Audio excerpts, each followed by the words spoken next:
Hello friend, welcome to my Excel video channel.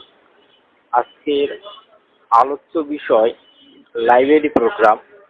আমরা একটি library বা বিভিন্ন বই থাকবে।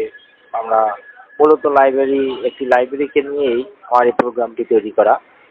তো এখানে বেশ কিছু ফাইল রেখেছি, যেটার সাথে প্রত্যেকটি ফাইল, ইমেজ এবং কার্ড, ব্যাকআপ একটার সাথে একটা রিলেটিভ থাকবে, কানেক্টেড থাকবে। আমাদের লাইব্রেরি প্রোগ্রামের যে ফাইলগুলো আমরা মূলত সাজিয়েছি, যে ব্যাকআপ অপশন রেখেছি এবং একটি ন্যূনতম কোনো রকম একটা ফর্ম ডিজাইন করে রেখেছি। তো যাই হোক, এখন কথা না বাড়িয়ে আমরা মূলত টিউটোরিয়ালে ফিরে যাই। ব্যাকআপ অফ লাইব্রেরি প্রোগ্রাম, এটিকে সর্বপ্রথমে অন করতে হবে, তা না হলে আমার মূল যে ইঞ্জিন ফাইলটি আছে ওটি রান করবে না। এরপর আসবো লাইব্রেরি প্রোগ্রাম। এখানে আমরা ডাবল ক্লিক করে ফর্মটিকে ওপেন করব। এখানে আমাদের যে ইউজার ফর্ম সেটি ওপেন হয়ে যাবে। প্রথমে রেখেছি search function, search by authorize.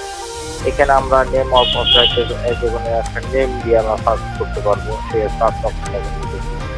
তারপরে আসলো সার্চ বাই টাইটেল, আমরা যে কোনো টাইটেল দিয়ে এটাকে সার্চ করতে পারবো এখান থেকে, নেম অফ টাইটেল। এরপর আসলো সার্চ বাই অবজেক্ট, আমরা বিভিন্ন অবজেক্ট এখান থেকে সার্চ করে নিতে পারবো, আমাদের যতগুলো অবজেক্ট থাকবে। এরপর আসা যাক ব্রো বা রিটার্ন ফাংশন।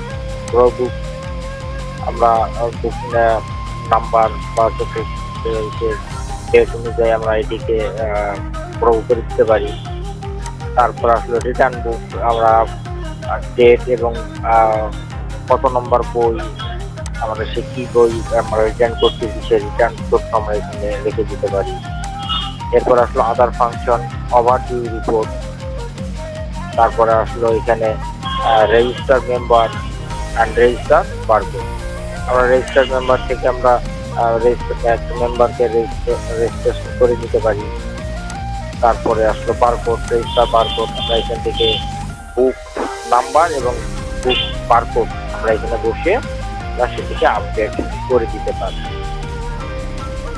আর হ্যাঁ, এটি অবশ্যই আমি আমার ডিসক্রিপশনে ডাউনলোড লিঙ্ক দিয়ে রাখবো। আমার এই ফাইলটিকে নিয়ে নতুন করে কিছু তথ্য বা কিছু কমান্ড সংযোজন করে তোমরা এর সাথে আরো ভালো কিছু করতে পারবে বলে আমি আশা করি।